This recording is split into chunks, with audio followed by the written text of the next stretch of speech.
मोनफेरातो पहाड़ियों के बीच, अंगूर के बागों और हरे भरे खेतों के बीच एक लड़की का जन्म हुआ, जिसका साहस और विश्वास दुनिया भर में कई युवाओं और महिलाओं के जीवन को बदल दिया। मारिया डोमेनिका मज़रेलो का जन्म 9 मई 1837 में हुआ था। वह एक साधारण, सरल, सामान्य और धार्मिकता की धनी लड़की पूरे विश्व में गुणवत्ता शिक्षा की एक मिसाल बन गई, जो आज भी माता मरिया क्रिस्तियों की सहायिका की पुत्रियों की संस्थानों में कार्यान्वित है, जिसके सह संस्थापक संत जॉन बॉस्को हैं, जहां ख्रिस्ती विश्वास, ईमानदारिता, प्रेम और एक दूसरे का सम्मान, कठिन परिश्रम करना जीवन के मूलभूत आधार थे। उनका जीवन और व्यक्तित्व का निर्माण एक कर्मठ, मजबूत, बुद्धिमान और दूरदर्शी लड़की के रूप में हुआ।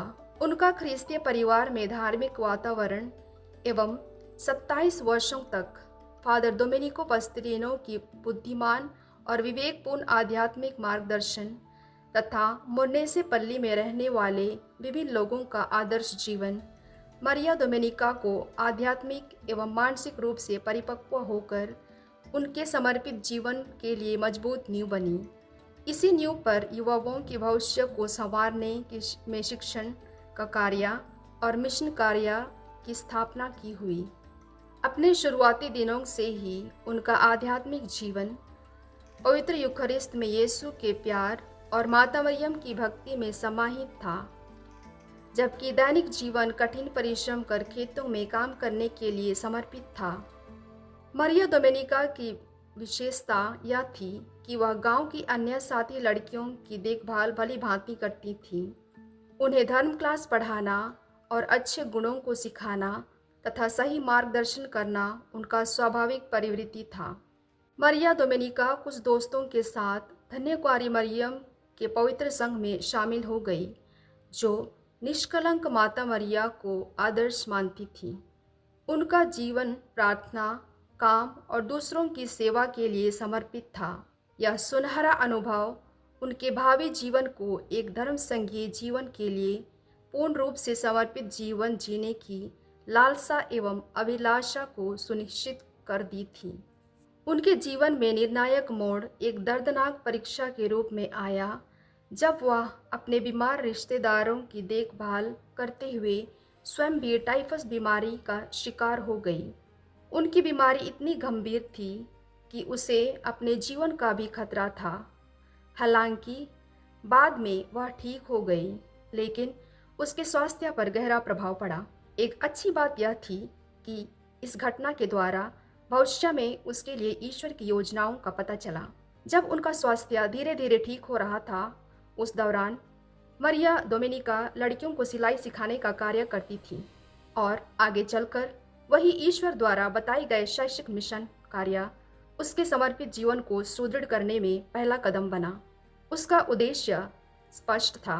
हर सुई की सिलाई परमेश्वर के लिए प्रेम का कार्य है। यह कार्य लोगों को सिलाई का कार्य सिखाने मात्र तक सीमित नहीं था।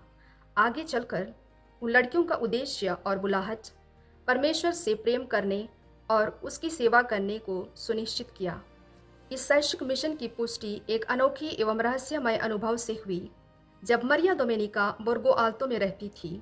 एक दिन उस जगह के पास से गुजरते हुए जहां आज मोर्नेसे कॉलेज है, उसने यह एहसास किया कि उसने उस जगह पर लड़कियों से भरा एक बड़ा घर देखा और उसने एक आवाज़ सुनी जो उसे कह रही थी, मैं उन्हें आपको सौंपती हूँ। यह दिव्य वाणी ने उसे खुशी से भर दिया, जैसे कि उसे उन लड़कियों के लिए कुछ अच्छा करने की जिज्ञासा एवं इच्छा का इंगित कर रहा है। डॉन बॉस्को के साथ मुलाकात ने उसकी यात्रा में एक और महत्वपूर्ण कदम को प्रणाम किया। फादर जॉन बॉस्को पहले से ही लड़कियों की शिक्षा दीक्षा की शुरुआत कर चुके थे। वे लड़कियों की भी शिक्षा दीक्षा में अपने मिशन कार्य को बढ़ाने और विस्तार करने के लिए मारिया डोमेनिका और उसके साथियों की में आवश्यक गुणों एवं प्रतिभाओं को देख लिया था।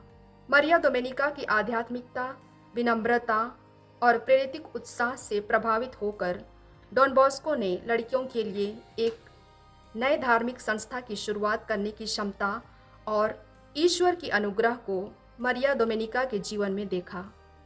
ईश्वरीय कृपा और सही निर्णय के लिए लंबी प्रार्थना के बाद 5 अगस्त 1872 को माता मरिया ख्रिस्तियों की सहायिका की धर्मपुत्रियों की संस्था का आधिकारिक तौर पर मोरनेसी में जन्म हुआ। उसमें मरिया डोमिनिका पहले सुपीरियर जनरल बनी। ईश्वरीय ज्ञान और समर्पण के साथ उन्होंने लड़कियों के शैक्षिक मिशन कार्य में अपने अनुयायी को यह सही मार्गदर्शन किया जो डॉन बॉस्को की निवारण प्रणाली से प्रेरित था, जो तर्क, धर्म और प्रेम कृपा पर आधारित है। मदर मजरेलो और डॉन बॉस्को के बीच एक दूसरे का सहयोग उनके मिशन कार्य को विकसित करने में अहम भूमिका निभाई। उन्होंने युवाओं के लिए समान शिक्षा, दीक्षा एवं समान दृष्टिकोण और सम्मान की भावना को प्रोत्साहन किया। डॉन बॉस्को ने मदर मजरेलो पर पूरा भरोसा रखते हुए उनके प्रतिभा एवं ईश्वरीय गुणों एवं उपहारों को देखते हुए उनकी आध्यात्मिकता की गहराई और युवाओं के लिए कुछ करने की क्षमता और प्रतिभा को साकार होने का प्रारूप दिया। जब फादर जॉन कलिएरो को संस्था का महानिदेशक नियुक्त किए गए तो डॉन बॉस्को ने उन्हें उन शब्दों के साथ उन्हें आश्वासन दिया जो मदर मजरेलो के प्रति उनके सम्मान को गवाही देते हैं। आप हमारे ओरेटरी की भावना, हमारे निवारण प्रणाली और युवाओं द्वारा प्यार किए जाने, सुने और उनका पालन करने, सभी से प्यार करने और किसी को अपमानित ना करने और चौकन्ना रहने, धैर्यवान बनने, दान और निरंतर दयालुता के साथ दिन रात उनकी सहायता करने में ईश्वरीय बुलाहट को देखते हैं। मदर मजरेलो ने सभी गुणों को भली भांति अपनाई और उनका पालन भी की। इसलिए संस्था में लड़कियों एवं बहनों की अगुवाई करने में वह पारंगत है। इसके पास और कुछ करने की आवश्यकता नहीं है और यह अपने ओरेटरी की भावना, सलेशन, संविधान और विचार विमर्श के लिए उचित प्रणाली एवं चरित्र के अनुरूप है। उनका मिशन कार्य एवं संस्था हमारे बराबर है। इसका एक ही उद्देश्य है और काम करने का तरीका एक ही है, जो यह है बहनों को अच्छा उदाहरण एवं शिक्षा द्वारा सिखाता है, जो मदर मजरेलो में एक आदर्श है और कुशल नेतृत्व करने की क्षमता एवं मार्गदर्शन करने की प्रतिभा को प्रदर्शित करता है।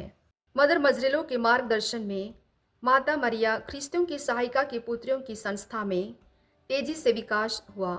आज दुनिया में विभिन्न देशों में कार्यरत हैं। शुरुआती दौरान में इटली में और फिर अन्य देशों में भी उनके कार्यों का विस्तार हुआ। विशेष रूप से लैटिन अमेरिका में उनके मिशन कार्य में कॉलेजों, ओरेटरी और महिलाओं के लिए कार्य को विशेष स्थान दिया। माता मरिया ख्रिस्तियों की सहायिका की धर्म बहनों ने खुद को युवाओं के लिए, विशेष रूप से समाज के गरीब लोगों के लिए उचित शिक्षा के लिए समर्पित किया। उनके द्वारा दी गई शिक्षा ईश्वरीय प्रेम का अनुभव और अन्य कार्यों के लिए लोगों को सक्षम बना रही हैं। मदर मजरेलो ने धर्म बहनों की खुशी, विनम्रता, भाईचारा, कठिन परिश्रम और उससे भी बढ़कर ईश्वर पर विश्वास और माता मरिया ख्रिस्तियों की सहायिका पर भरोसा करने के लिए प्रोत्साहित किया। सदाचारी जीवन का उनके उदाहरण में उनकी मातृभावना दुनिया भर में प्रचलित है। उनकी धर्म बहनों के लिए आज एक आदर्श बन गई। अपने जीवन के अंतिम क्षणों में संस्था के भविष्य को देखते हुए उन्होंने कहा, अगर डॉन बॉस्को जो कहता है वह सच है तो हमारी संस्था का दुनिया भर में विकास होना तय है। वे अमेरिका तक भी जाएंगे, लेकिन अगर हम चाहते हैं कि इसमें वही भावना बनी रहे और हमेशा भलाई हो, तो यह आवश्यक है कि हम संस्था के पहले न केवल सदाचारी बने, लेकिन यह प्रदर्शित भी होना चाहिए जिससे बाद में आने वाले लोग संस्था की सच्ची भावना को चमकते हुए देखेंगे। हमें ऐसे जीवन जीना चाहिए और काम करना चाहिए, इस तरह से बोलना चाहिए कि वे कह सकें और उन्हें कहना चाहिए। हमारी पहली धर्म बहनों में कितना उत्साह था, क्या आज्ञा पालन था, कितनी विनम्रता और गरीबी की भावना थी। इस तरह हमारे उदाहरण का अनुसरण करते हुए वे संस्था की सच्ची भावना को आपस में जीवित करने में सक्षम होंगे। और ऐसा ही हुआ। उनकी भविष्यवाणी साकार हुई है।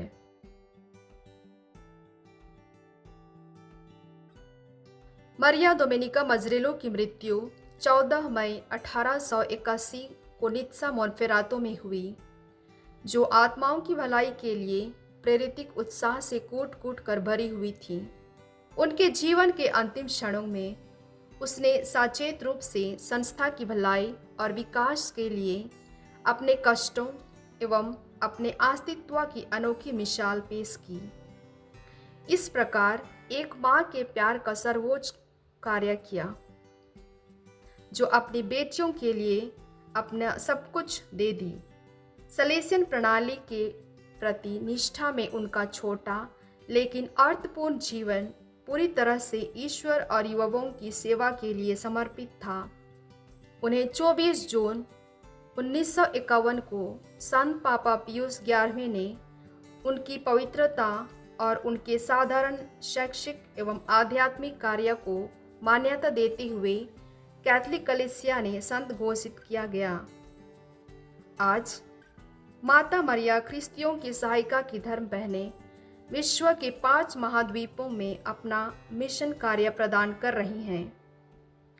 उनकी आध्यात्मिक जीवन शक्ति लड़कियों एवं महिलाओं की शिक्षा में विशेष योगदान को सदैव प्रणाम देती हैं।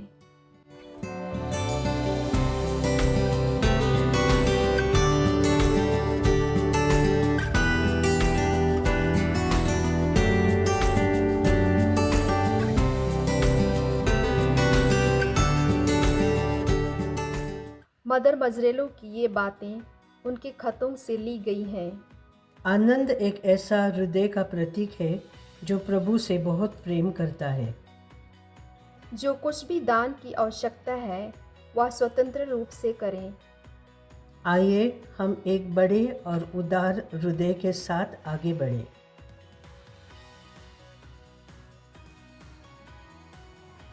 जहाँ दान का राज है वहाँ स्वर्ग है।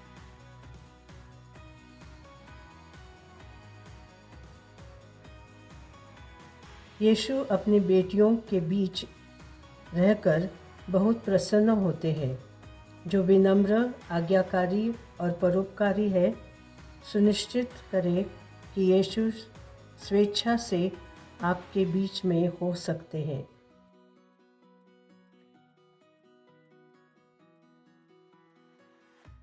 यह परमेश्वर का हाथ है जो आप में काम करता है।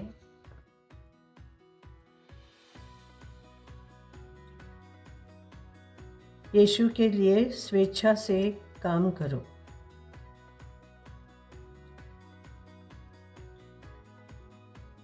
आप वास्तव में भाग्यशाली हैं क्योंकि आप बहुत अच्छा कर सकते हैं और प्रिय यीशु के लिए कई आत्माओं को जीत सकते हैं। काम करो, उस क्षेत्र में कड़ी मेहनत करो जो प्रभु ने तुम्हें दिया है। कभी ना थकें, हमेशा प्रभु के लिए सब कुछ करने की सही इरादे से काम करें और यह आपको स्वर्ग के लिए योग्यता का एक सुंदर खजाना देगा।